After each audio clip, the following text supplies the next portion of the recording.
టూనా చేపల పులుసు కొయిటీ వాళ్ళ స్టైలు టేస్ట్ చేద్దాము. టేస్ట్ చేసి ఎలా ఉందో చెప్తాం చూడండి.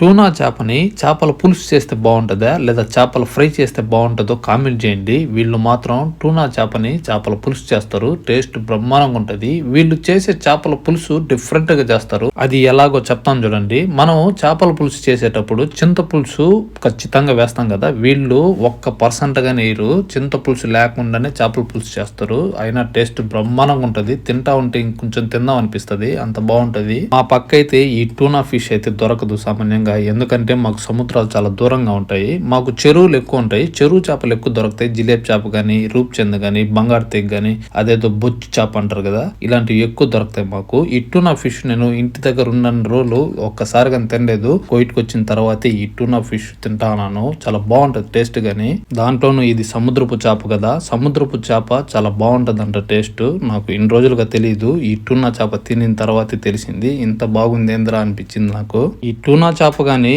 తక్కువ ప్రైజ్ అయితే కాదు, చాలా ఎక్కువ ప్రైజ్. కోయిట్ లో గానీ చాలా ఎక్కువ కాస్ట్ పడుతుంది. ఇక్కడ గానీ ఈ వేడి వేడి అన్నంలోకి ఈ చేపల పులుసు, టూనా చేపల పులుసు కలుపుకొని తింటా ఉంటే అసలు టేస్ట్ అయితే నెక్స్ట్ లెవెల్ ఉంది. చాలా బాగుంది. అసలు కారం కారంగా బ్రహ్మాండంగా చేశారు. బాగుంది టేస్ట్ మాత్రం.